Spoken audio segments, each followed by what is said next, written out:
Hello friends, welcome back. आज हम battle of Plassey के बारे में पढ़ेंगे। तो चलिए थोड़ा सा ब्रीफ में, थोड़ा सा डीप में पढ़ते हैं बैटल ऑफ प्लासी को। तो चलिए सबसे पहले देखते हैं कि बैटल ऑफ प्लासी किन लोगों के बीच में लड़ी गई थी। Battle of Plassey was fought between English east India company, that was Robert Clive, and Siraj ud Dawla, the Nawab of Bengal, on 23rd June 1757। मतलब हम कह सकते हैं कि जो बैटल ऑफ प्लासी थी वो क्लाइव और सिराज के बीच में हुई थी। बैटल ऑफ प्लासी के बारे में जानने से पहले चलिए हम बंगाल के बारे में जान लेते हैं। जैसे उस समय बंगाल में क्या हो रहा था, या फिर बंगाल की इकोनॉमिक इम्पोर्टेंस क्या थी जिसकी वजह से ब्रिटिशर्स को बंगाल में वॉर लड़नी पड़ी। अगर हम इंडिया का मैप देखते हैं तो लेट्स सपोज इट कि आज का जो हमारा वेस्ट बंगाल है वो यहाँ पर है, लेकिन उस समय का जो हमारा वेस्ट बंगाल था वो काफ़ी ज़्यादा वास्ट था। उसका जो जोग्राफिकल एरिया था वो काफ़ी ज़्यादा फैला हुआ था। उस समय के बंगाल में हम देखते थे कि जो आज का उड़ीसा है वो शामिल था, जो आज का बांग्लादेश है वो शामिल था, जो आज का बिहार है वो इंक्लूडेड था। तो हम देख सकते थे कि काफ़ी ज़्यादा वास्ट प्रोविंस था बंगाल का हमारा। बंगाल का प्रोविंस वास्ट होने के साथ साथ काफ़ी ज़्यादा प्रॉस्परस भी था in the context of silk, cotton and cloth industries. हम कह सकते हैं कि बंगाल जो था उस समय हमारा सिल्क और कॉटन क्लोथ्स के मैन्युफैक्चरिंग का हब था। लगभग हम देखते थे कि वहाँ पर हर 2 से 3 घरों में कॉटन और सिल्क के कपड़े बनाए जाते थे। पूरे वर्ल्ड में उस समय यूरोप में सिल्क के कपड़ों की डिमांड बहुत ज़्यादा थी। यूरोपियन ट्रेडर्स, चाहे वो ब्रिटिशर्स हों या फिर डच हों या फिर पोर्टुगीज़ हों, हाँ, सब बंगाल से कॉटन और सिल्क क्लोथ्स खरीदते थे और यूरोप में जाकर के बेचते थे। इसलिए हम देखते हैं कि जो बंगाल का प्रोविंस था वो इकोनॉमिकली काफ़ी साउंड था, क्योंकि यहाँ पर इंडस्ट्रीज़ बहुत ज़्यादा डेवलप्ड थी। इसी तरीके से Bengal was the biggest source of the trade and commerce, मतलब कि ट्रेड एंड कॉमर्स का हब था बंगाल। इस तरीके से यहाँ पर बहुत ही ज़्यादा लैंड रेवेन्यू आता था। अब यहाँ पर क्यों बहुत ज़्यादा लैंड रेवेन्यू आता है, चलिए हम इसको देखते हैं। तो जैसे मैंने आपको पहले ही बताया था कि उस समय का जो बंगाल था वो काफ़ी ज़्यादा वास्ट था। उसमें आज का हमारा बिहार, बंगाल, उड़ीसा, बांग्लादेश सब शामिल था। तो हम देखते थे काफ़ी ज़्यादा वास्ट था। साथ ही साथ में वहाँ पर गंगा और ब्रह्मपुत्रा बेसिन भी थी। तो मतलब हम कह सकते हैं अगर गंगा ब्रह्मपुत्रा बेसिन थी तो इसका मतलब वहाँ की जो सॉइल थी वो काफ़ी ज़्यादा फर्टाइल थी। अब सॉइल फर्टाइल है तो इसका मतलब कि अगर वहाँ पे कोई खेती की जाएगी, एग्रीकल्चर किया जाएगा, तो उसका रिजल्ट जो आएगा वो काफ़ी ज़्यादा प्रोडक्टिव आएगा। मतलब हम कह सकते हैं कि वहाँ पर एग्रीकल्चर का जो प्रोडक्शन था वो भी बहुत ज़्यादा था। अब जब लैंड की प्रोडक्टिविटी ज़्यादा होगी तो जाहिर सी बात है कि स्टेट का जो रूलर है उसको बहुत ही ज़्यादा लैंड रेवेन्यू वहाँ से मिलेगा। अब यहाँ पर हम देखते हैं कि बंगाल इंडस्ट्रीज़ के साथ साथ एग्रीकल्चर के मामले में भी काफ़ी ज़्यादा साउंड था। तो हम कह सकते हैं कि पूरे इंडिया में उस समय सबसे ज़्यादा इकोनॉमिकली प्रोडक्टिव स्टेट जो हमारा था वो हमारा वेस्ट बंगाल था। तो आप समझ सकते हैं कि बंगाल की इकोनॉमिक इम्पोर्टेंस क्यों बहुत ज़्यादा थी। इसीलिए जो हम देखते हैं कि यूरोपियंस जो थे उनकी हमेशा से यह कोशिश रहती थी कि वो बंगाल में किसी न किसी तरीके से अपनी फैक्ट्रीज इस्टेब्लिश कर सकें। चाहे वो फ्रेंच हो या फिर ब्रिटिशर्स, दोनों हमेशा इसी फिराक में रहते थे कि कैसे उनको बंगाल में अपनी फैक्ट्री इस्टेब्लिश करने का मौका मिल सकते। हम देखते हैं कि ब्रिटिशर्स की ये जो कोशिश है वो 1651 में वो एक अंजाम पे आती है, क्योंकि हम 1651 में इंग्लिश ईस्ट इंडिया कंपनी अपनी पहली फैक्ट्री बंगाल में हुगली के किनारे इस्टेब्लिश करता है। अब इसी ईयर में, दैट इज 1651 में, जो बंगाल का उस समय का वो था सूबेदार था, that was Shah Shuja, English east India company को यहाँ पर फ्री ट्रेड करने की आज़ादी दे दी, सिर्फ और सिर्फ 3000 रुपीज़ ईयरली पे। इसको याद रखिएगा कि जो बंगाल का सूबेदार था दैट वॉज शाह शुजा, उसने इंग्लिश ईस्ट इंडिया कंपनी को बंगाल में फ्री ट्रेड करने की आज़ादी दे दी थी, सिर्फ और सिर्फ 3000 रुपीज़ ईयरली में। आगे चलकर इसी ट्रेड प्रिविलेज को 1680 में औरंगज़ेब ने ये ऑर्डर दिया अपने ऑफिसर्स को, क्योंकि जो बंगाल प्रोविंस जिसकी हम बात कर रहे हैं, ये पूरा प्रोविंस मुग़ल एम्पायर का पार्ट था। मुग़ल एम्पायर का रूलर उस समय औरंगज़ेब था। औरंगज़ेब ने 1680 में ऑर्डर दिया बंगाल के सूबेदार को थ्रू अ फरमान कि अब ये जो ट्रेड प्रिविलेज मिला हुआ है 3000 रुपीज़ ईयरली में ब्रिटिशर्स को पे करके फ्री ट्रेड करने का, अब ये कंटिन्यू रहेगा। कि हम कह सकते हैं कि इस पर दोबारा उसने मोहर लगा दी और साथ साथ उसने अपने ऑफिसर्स को और बंगाल के अधिकारियों को ये ऑर्डर दिया कि कोई भी अब इंग्लिश ईस्ट इंडिया कंपनी के कर्मचारियों को किसी भी तरीके से परेशान नहीं करेगा।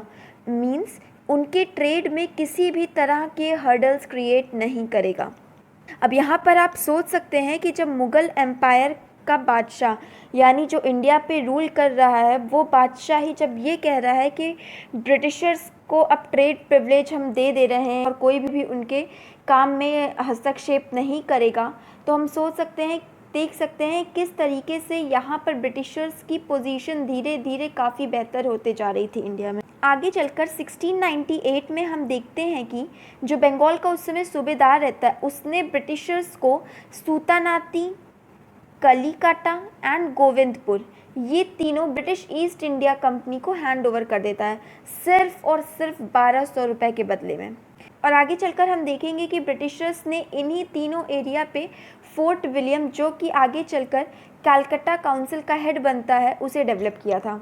तो मेरे कहने का यही मतलब था कि ब्रिटिशर्स ने किस तरीके से शुरुआती में ही अपना इन्फ्लुएंस बंगाल प्रोविंस पर इस्टेब्लिश करने की कोशिश करने लगी थी, जो कि काफ़ी इकोनॉमिकली साउंड था, एग्रीकल्चर के मामले में भी साउंड था। तो उनकी यही कोशिश रहती थी हर समय कि कैसे वो अपनी जो उनकी पोजीशन है उसको एक इस्टेब्लिश कर सके बंगाल में। अब आगे हम देखते हैं कि किस तरह कॉन्फ्लिक्ट ऑफ इंटरेस्ट पैदा होता है बंगाल में between Siraj ud Daula and English east India company, that is Robert Clive. Conflict of interest between Siraj ud Daula and Britishers को देखने से पहले चलिए हम बंगाल के रूलर्स उस समय कौन कौन थे उनके बारे में जान लेते हैं। तो मान लीजिए ये बंगाल है और उस समय जो ये बंगाल था, ये पूरा प्रोविंस, इतना जो पूरा इंडिया का पार्ट था, ये पूरा इंडिया का पार्ट मुग़ल एम्पायर का था। लेकिन हम देखते हैं कि जब 1707 में औरंगज़ेब की डेथ हो जाती है, तो उसके बाद जो मुग़ल सक्सेसर्स आते हैं वो बहुत ही वीक होते हैं, जिस वजह से हम देखेंगे कि जो मुग़ल एम्पायर के अंडर जो छोटे छोटे स्टेट्स रहते थे वो अपने आप को इंडिपेंडेंट घोषित कर लेते हैं। तो अब इसी कॉन्टेक्स्ट में हम देखते हैं कि मुर्शिद कुली खान 1717 में बंगाल को इंडिपेंडेंट घोषित कर देता है। मुर्शिद कुली खान बंगाल का सूबेदार होता है। आगे हम देखते हैं कि जो धीरे धीरे जो मुर्शिद कुली खान के सक्सेसर्स आगे आते हैं वो बहुत ही वीक होते हैं। अब जिसका फ़ायदा उठाते अली वर्दी खान जो होता है वो बंगाल के थ्रोन पर कब्जा कर लेते हैं। अली वर्दी खान का टाइम पीरियड 1740 से 1756 रहता है। अब हम देखते हैं कि यहीं से अली वर्दी खान से ही बंगाल की जो असली कहानी होती है वो अब यहीं से शुरू होती है। जो अली वर्दी खान होता है उसका कोई बेटा नहीं होता है, मतलब उसका कोई भी उत्तराधिकारी नहीं होता है, सिर्फ़ और सिर्फ उसकी 3 बेटियां होती हैं, जिनके 2 बेटे होते हैं। सबसे छोटी बेटी के बेटे का नाम होता है सिराज, दूसरी बेटी के बेटे का नाम होता है शौकत, और जो सबसे बड़ी बेटी होती है उसका नाम होता है घसीटी बेगम। मतलब अब बंगाल में ये इशू पैदा होता है कि अब अली वर्दी खान का सक्सेसर पर कौन बनेगा। देखेंगे साथ साथ जो इनकी 3 बेटियां होती हैं, इनके जो 3 बेटियों के हस्बैंड होते हैं वो अली वर्दी खान के टाइम पीरियड में ही मर जाते हैं। हम देखते हैं जो अली वर्दी खान होता है वो अपनी सबसे छोटी बेटी के बेटे को, दैट इज सिराज को, अपना सक्सेसर नियुक्त कर देता है। और फाइनली जब अली वर्दी खान 1756 में मर जाता है तो अली वर्दी खान की जगह सिराज उद दौला नया नवाब बन जाता है बंगाल का। सिराज का जो टाइम पीरियड होता है वो होता है 1756 से 1757 तक। अब बात ये होती है कि अगर अब सिराज उद दौला 1756 में जब रूलर बन जाता है तो आखिर सिराज को दिक्कत क्या होती है आगे उसको रूल करने के लिए।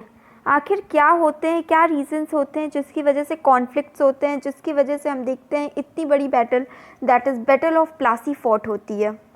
देखते हैं जो सबसे बड़ी दिक्कत होती है उसके शासक बनने के बाद, वो होता है dispute in the succession of Siraj ud Daula. के सामने हम देखते हैं 3 बड़े शत्रु होते हैं।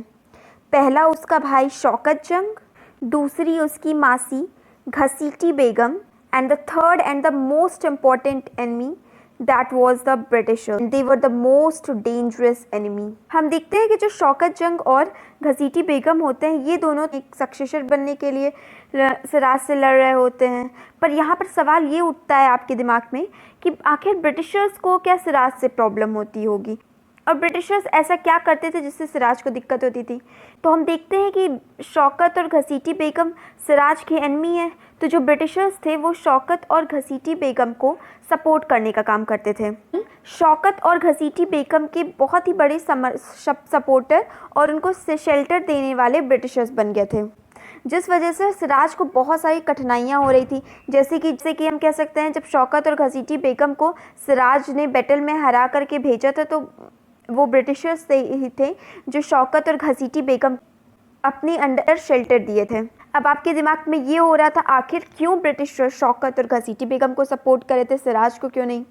तो ब्रिटिशर्स इसलिए शौकत और घसीटी बेगम को सपोर्ट कर रहे थे क्योंकि वो सोचते थे कि अगर सिराज उद दौला थ्रोन से हट जाएगा और उसकी जगह शौकत या फिर घसीटी बेगम उन पे आ जाएंगे, रूलर बन जाएंगे, तो वो सिर्फ पपेट रूलर होंगे in the hands of the Britishers, जिसके बाद उनको बहुत सारे फ़ायदे होंगे, उनके ट्रेड की जो प्रिविलेजेस है उसको और बढ़ा दिए जाएंगे। तो यही सब रीज़न था जिसकी वजह से ब्रिटिश और सिराज में कॉन्फ्लिक्ट होते थे। अब यहाँ पर हम ये कह सकते हैं ये बस एक माइन्यूट सा रीज़न था। आगे हम देखेंगे और क्या क्या रीज़न्स थे जिससे ब्रिटिशर्स और सिराज के बीच में टेंशन और बढ़ती है।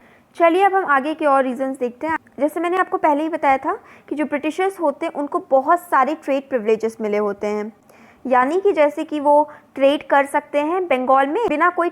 तो हम देखते हैं जो ब्रिटिशर्स होते हैं वो इस ट्रेड प्रिविलेजेस का मिसयूज़ करने लगते हैं। अब मिसयूज़ कैसे करते हैं? जो ब्रिटिशर्स होते हैं वो इस ट्रेड प्रिविलेज को अपने प्राइवेट ट्रेड में भी इस्तेमाल करने लगते हैं, लेकिन ये सरासर गलत होता है। साथ ही साथ हम देखते हैं कि ब्रिटिशर्स नवाब के किसी भी रूल एंड रेगुलेशंस का पालन नहीं करते हैं और उसकी किसी भी पॉलिसी को नहीं मानते हैं। ये कह सकते हैं ये आग में एकदम से घी डालने वाली काम कर रहे थे। अब इसी बीच हम देखते हैं कि यूरोप में 7 ईयर्स ऑफ वॉर स्टार्ट हो जाती है। ये वॉर इंग्लैंड और फ्रेंच के बीच में होती है, ये देखने के लिए किसका डोमिनेंस ज़्यादा है अमेरिका पे या फिर किसका इन्फ्लुएंस ज़्यादा है अमेरिका पे। इसके कुछ अब इसी से हम रिलेटेड बंगाल में इंसिडेंट देखेंगे, जिसकी वजह से हम देखेंगे सिराज और इंग्लिश ईस्ट इंडिया कंपनी के बीच में टेंशन क्रिएट होती है। सबसे बड़ी टेंशन का जो कारण बनता है, हम देखते हैं कि ये जो बंगाल का एरिया था, यहाँ पर ब्रिटिशर्स और फ्रेंच दोनों के ही फैक्ट्रीज थे। ब्रिटिश का फोर्ट विलियम था, फ्रेंच का चंद्रनगर था। अब हम देखते हैं कि इसी 7 ईयर्स ऑफ वॉर में दोनों क्या करते हैं, दोनों अपनी अपनी फैक्ट्रीज़ को फोर्टिफाई यानी घेराबंदी करना शुरू कर देते हैं। सुरक्षा के लिए, एक दूसरे की सुरक्षा के लिए वो ऐसा करते हैं। लेकिन हम ये देखते हैं कि ये जो ब्रिटिशर्स और फ्रेंच होते हैं ये नवाब की परमिशन लेना भूल जाते हैं। ये बिना सिराज की परमिशन के फोर्टिफिकेशन स्टार्ट कर देते हैं बंगाल में अपनी अपनी फैक्ट्रीज़ में, क्योंकि सिराज को बिल्कुल पसंद नहीं आता है। इस वजह से हम देखते हैं कि सिराज एक ऑर्डर पास करता है जिसमें ब्रिटिशर्स और फ्रेंच को अपनी अपनी फोर्टिफिकेशन को रोकने का आदेश लिखा होता है। अब यहाँ पर हम देखते हैं जो फ्रेंच होते हैं वो तो सिराज के ऑर्डर को मान लेते हैं, लेकिन जो ब्रिटिशर्स होते हैं वो सिराज के ऑर्डर को मानने से मना कर देते हैं और वो अपना जो फोर्टिफिकेशन होता है उसको जारी रखते हैं। अब पहले ही मैंने बताया था कि सिराज और ब्रिटिशर्स के बीच में टेंशन धीरे धीरे बढ़ ही रही थी। अब हम देखते हैं कि जब ब्रिटिशर्स सिराज के ऑर्डर्स को मानने से मना कर देते हैं तो सिराज को लगता है कि ब्रिटिशर्स उसकी डिसरिस्पेक्ट कर रहे हैं, उसके ऑर्डर को मानने से मना कर रहे हैं, ये उसकी डिसरिस्पेक्ट करना है, ये उसकी तौहीन करने के बराबर है। तो अब सिराज जो होता है वो सोचता है कि अब ब्रिटिशर्स को सबक सिखाना ही पड़ेगा। तो वो क्या करता है, वो अपनी एक आर्मी तैयार करता है सिराज, और अपनी आर्मी के साथ कलकत्ता की तरफ बढ़ता है आगे। हम देखते हैं कि वो कलकत्ता की तरफ आगे बढ़ता है और साथ ही साथ कलकत्ता को कैप्चर कर लेता है। अब जब ये बात ब्रिटिशर्स को पता चलती है कि सिराज कलकत्ता को कैप्चर कर लिया है, तो ब्रिटिशर्स को ये सुनकर बहुत ही बड़ा झटका लगता है, क्योंकि अब वो ये सोचते हैं कि अब उनका ट्रेड कैसे होगा, अब उनको बहुत सारी दिक्कतों का सामना करना पड़ेगा। तो वो सोचते हैं कि अब हम लोग को कैसे करके कलकत्ता को वापस से जीतना पड़ेगा। तो अब इसी से एक रिलेटेड इंसिडेंट है ब्लैक होल ट्रेजेडी, जिसके बारे में हम अपने नेक्स्ट वीडियो में पढ़ेंगे। तो अगर आपको मेरा ये वीडियो पसंद आया हो तो प्लीज़ आप इसे लाइक करिएगा और मेरे चैनल को सब्सक्राइब करिएगा, साथ ही साथ शेयर करिएगा।